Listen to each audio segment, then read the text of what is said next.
Dom, you wanted to talk about couch co-op. You said you've been playing Mario Kart. Yeah, so like I said, I've been loving Mario Kart 8 on the Switch. It's bringing me back to that place of couch co-op that I haven't had, in years, since probably middle school. So it just got me thinking. So in my head now, like I don't think there's a better couch co-op experience than Mario Kart, and this is exclusively where everyone's playing, not like a streaming or you're one person's playing, someone else is watching, something like that. I'm specifically like two or more people are playing a game together. So looking back to me, some of the big ones for me were Mario Kart on N64. Obviously, tons of time I put into that, and a couple of the Mario parties I loved, and I'm actually really excited for. I'm assuming they make one for the Switch. I'm pumped to get back into that too. Oh, that'd be fun. I think the Wii U one. I think a lot of people were less than It high on was it. weird. It Right. was It was very weird. weird. Yeah. But yeah, I loved those. If they put out Super Mario Maker on the Switch too, Yeah, that could be Oh, cool too. man. Oh man, yeah. Really, I mean, even though the touchscreen on the Switch is a little weird, but whatever. yeah, Yeah. they'd have to figure that out. But the Switch in Yeah. general and Mario Kart 8, it's really got me like thinking like, man, like couch co-op is fantastic. Like this is a great way to play games, and we don't really have this so much anymore. I look back, like I said, Mario Kart, Mario Party. I mentioned before when we talked about Star Wars games, me and my brother together played so much of the original Battlefront couch co-op.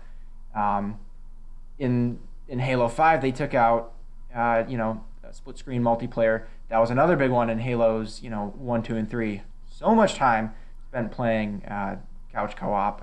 The early Call of Duties, same thing. I'm not sure if they do that anymore, if they also took out split screen. But those are a couple of the big ones for me, really. So from your guys' perspective, what are your favorite couch co-op games, I guess? Let's go with that. You want to go first, Ian? Sure. A recent one, Puyo Puyo Tetris, I just adore. And now that it's out in English, because my roommate Omar imported the Japanese one 2 years ago or whenever that came out, like a million years ago. And we were playing it a lot, and we didn't know what the hell was going on because neither of us speaks Japanese or reads Japanese at all. So we didn't know what the game modes were. We just kind of guessed which mode we were playing and like what we were doing, and we still had a great time.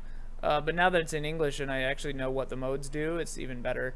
My favorite though ever is Samurai Gun, and it's a crime that it's not out on PlayStation or anything yet. I bug Bo sometimes when I see him because I'm friends with him who made it, and I'm like, dude, get it on the PS4 or whatever, and he's like, yeah, I will someday. Maybe, I don't know, I don't even know if that's confirmed or what, but I just wish it was on a console so more people would play it because I think that game is beautiful.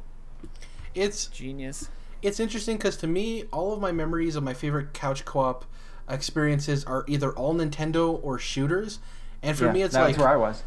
Yes, Melee on GameCube. Oh, one duh. of my favorite games of all time. I forgot about Smash. Fuck me. Yeah, Smash is probably my favorite couch co-op game of all time. The Halos, Halo, especially Halo 2 and Halo 3, playing those co-op. The first game I ever owned for my Xbox 360 was the first Gears, and I played that co-op with my best friend who lived next door. So that was a really cool experience. I always get the name wrong. I always say Time Splitters, and I believe what I'm always trying to refer to is Time Crisis, the arcade machine, the arcade cabinet. Playing that co-op with somebody next to you, putting in a couple of quarters and playing that was pretty fun. Except when your friend was the D-bag and he would put the controller or the gun up to the screen. You know what I'm talking about? I hated that. Couch co-op kind of did disappear for a while. We've had a resurgence with Overcooked. One that you didn't talk about now, but you mentioned before we started recording, Ian, was Snipper Clips. Yeah, so that game looks like a really fun time. I haven't had the chance to play it. Mario Kart, obviously. I think it's a lost art. People complain that Halo 5 didn't have it, and they're bringing it back for the next one. And I really think that the Switch is going to be a huge thing for that. I think it's going to be beneficial to the couch co-op community and the fandom. I really hope the next Mario Party is good because the one that came out for Wii U was very disappointing. People hated it. Some weird gameplay choices, some weird game mode choices, the whole Bowser mode. But I do think they're going to bounce back. And we still have some ports that can come over that could potentially do good as well. So hopefully Smash comes over. I really hope Smash gets ported. Or just a new one. I just hope they... Yeah, a new one. I hope that'll be a few years away, though, I think. But I just hope that they get Virtual Console going on the Switch. Baby. Oh, yeah. Because, oh, man, like, I would buy so many things. Oh, GameCube? It would be a problem. Yeah, I would buy so many things. Like, if they announced that at E3 this year, even though they're not really huge at E3 anymore, but, like, oh, God, I'm going to be in trouble. Well, the thing is, I think Nintendo finally learned, like, people buy our handhelds, they're hit or miss with our console, but everyone loves our IP. So how about we just merge our two things together and put all of our IP on one thing? That eliminates a lot of problems. That eliminates people feeling as if they have to buy two different things for two different types of experiences, and it eliminates their empty catalog. People had a problem with Wii U going dry spells for months and months and months. Yeah. And one of the interesting things, I don't know if you're familiar with Emily Rogers, Ian. She's like a Nintendo leaker on Twitter. She does leaks, yeah. Yeah. She was talking about how the schedule, for the schedule, they have a big release hitting every month. So for May it's Minecraft. I forgot what June is ARMS. July is Splatoon. I forgot what August is, and then there's Rabbids, also the Rabbids Mario game. There's they have a game for every month. Hopefully Xenoblade Chronicles 2 December, and I think they're spacing it out well, and that helps because they have all of their developers hopefully working on one thing. We've seen some weird 3DS announcements which are odd, but hopefully they have their whole catalog on the Switch. And like you said, the Virtual Console, man, they're gonna make so much money off of that once it launches. Jesus. Well, and to me, the genius of the Switch too is, and I know they didn't want to freak people out, so they haven't said like this is replacing the 3DS, but like the genius of it is, their handhelds don't do well in the West comparatively, and their consoles are like less of a hit in Japan than their handhelds. So like this is a thing that'll hit both in the West and in Japan theoretically. I haven't seen Japanese numbers on it, but I know the Switch is selling like hotcakes. But like, if they've done it and they pull it off, like 2 years from now, going forward they just have this one killer machine that's both a handheld and a console, and it's just brilliant.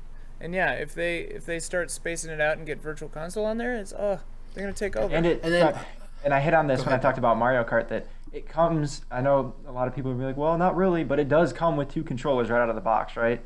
At least good enough for most couch co-op games. That Nintendo releases, and that's, I think, a big deal. Even though it's the tiny little Joy-Cons, I think that's a thing. I mean, when was the last time that we saw a console come with two controllers? Two inputs for people to play. However much of a workaround the Joy-Cons really are, that's technically is two controllers. I think N64 had some two controller packages. Maybe I'm crazy, but I feel like I'm remembering that. The weird untapped market too is, imagine how much money they're going to make when they start releasing all of the Pokemon amiibos. That's going to happen. They're going to start releasing a section of Pokemon amiibos, and you're going to have to collect all 151. It's going to be, those things are going to sell like crazy. Dude, if they do Skylanders or whatever with Pokemon, oh god, it's going to be, it's evil, but they're going to make so much money. I really want to. Well, and like I really want a Pokemon Snap 2 going off of that. Sorry to interrupt you. I really want a Pokemon Snap 2. Pokemon Snap on the Switch would be great. Yep. But Jerrad, I think you said this before, but well, I forgot what I was saying. Waiting on the Switch for a bundle. I think that like it's a no-brainer for them to do 1-2 Switch or something bundled in on Black Friday. Maybe like. Because 1-2 Switch should have come with this blasted thing, like $50 for that game. Like, it's a fun game, but come on. It's ridiculous. Like, I bought it because my dad was in town, and I was like, this will be cute. But, like, oh, God. But, yeah, that should just come with it. And if they do bundles with that later, that'd be good. Even a Snipper Clips bundle. Get that. Snipper Clips is a brilliant game. Yeah. It'd be so fun. Snipper Clips is only $20, and it's way better value than 1-2 Switch, which is, like, twice the price, plus $10. But, like, yeah. Yeah, the pricing structure for some of those games, odd. On unrelated note, Black Ops 2 came to backwards compatibility, right, this month for Xbox, actually this week. I'm not huge into Call of Duty that much anymore. my friends were playing it because they had their old discs, right? And I was like, oh, maybe I want to play some Call of Duty with my friends. An old Call of Duty I haven't played in forever. I don't own Black Ops 2. I haven't bought a Call of Duty in almost 10 years now. I go to look how much it is.